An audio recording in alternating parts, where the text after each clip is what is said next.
መጀመሪያ እንጨቱን ሳዶር በሚባለው እንጨት ችንካር አያያዙት። የመጀመሪያው እንግዲህ ከአምስቱ ቅንዋት አንዱ ሳዶር የሚለው ነው።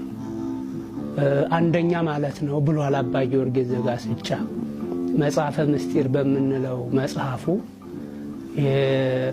የስቅለትን ቀን አስመልክቶ ነግሁ ላይ ነው ይህንን የሚተነትነው እና ሳዶር ማለት አንደኛ ማለት ነው ይልና በአንደኛው ችንካር ክርስቶስ ተሸክሞት የመጣውን ስምዖን ከአምስተኛው ምዕራፍ ጀምሮ ተሸክሞት የመጣውን እንጨት አገናኙበት፣ እንዲህ አድርገው መስቀል ሰሩበት ይላል ሳዶር በሚባለው ችንካር።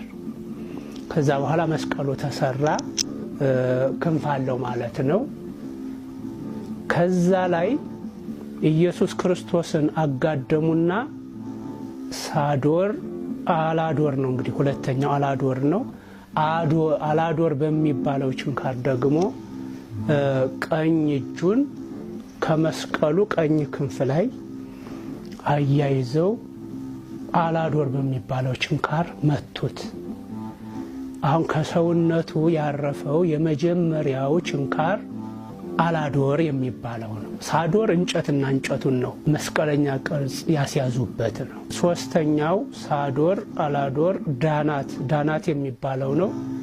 ዳናት ደግሞ ግራ እጁ መዳፉ የግራ እጁ መዳፉ ከመስቀሉ ግራ ክንፍ ላይ መስቀሉንና ክብር ምስጋና ይግባው የኢየሱስ ክርስቶስን ግራ እጅ አብሮ የሰፉበት ነው። ሳዶር አላዶር ዳናት የምንለው። ከዛ አሁን ይሄ ሁለተኛው መስቀል ችንካር ሆነ ከሰውነቱ ላይ በማረፍ ሳዶር አላዶር ዳናት አዴራ የምንለው ነው። ሌላው አዴራ የምንለው ችንካር ደግሞ የጌታችንን የኢየሱስ ክርስቶስን እግር አነባብረው የቸነከሩበት ነው።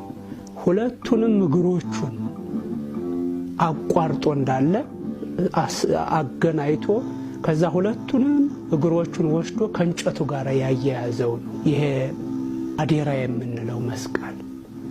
እንግዲህ ሶስቱ ችንካሮች ናቸው ከሰውነቱ ላይ ያረፉት በቀጥታ እኒህ ናቸው። የተወጋውም እጅና እጁን ግራ እጁን ቀኝ እጁን እንደገና ደግሞ ሁለቱን እግሮቹን አነባብሮ ነው። ከዚህ ውጭ ሌላ ቦታ ላይ በችንካር አልተመታም። የመጨረሻው ሮዳስ የሚባለው ቅንዋት ነው። ሮዳስ የሚባለው ቅንዋት ደግሞ የዋለው ምን ላይ ነው ብንል አሁንም ይሄ በቀጥታ ከክርስቶስ ሰውነት ላይ አይደለም። አንድ በደለኛ ሲሰቀል ይሄ በደሉ ወይም ወንጀሉ በእንጨት ሰሌዳ ይዘጋጃል።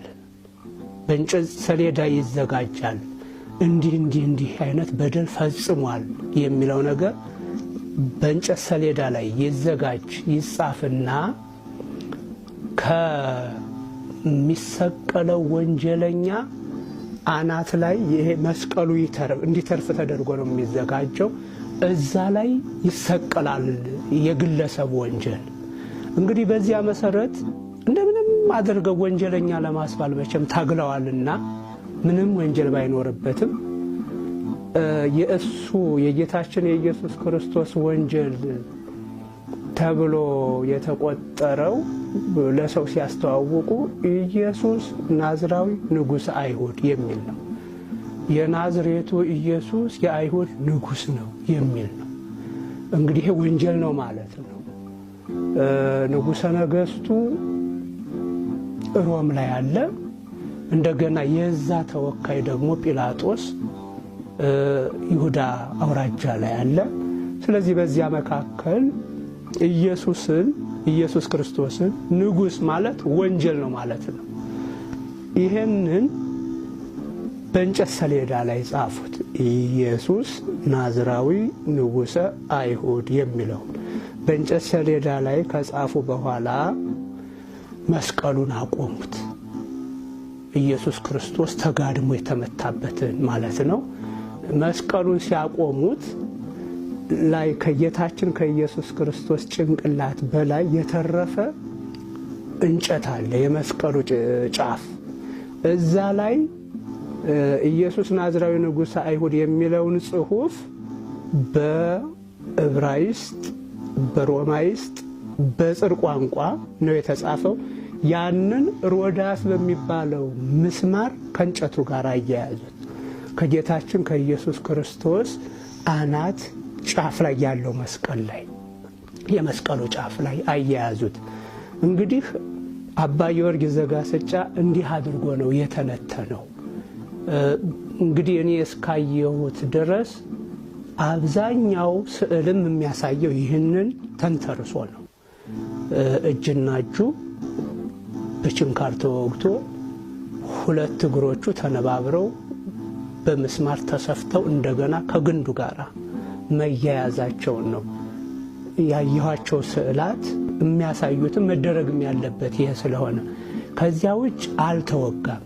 ጭንቅላቱ ላይ ብቻ የሾህ አክሊል ተዘጋጅቶ ጭንቅላቱ ላይ ተሰፍቷል። ያ የሾህ አክሊል የጭንቅላቱን ቆዳ እየበሳ አድምቶታል።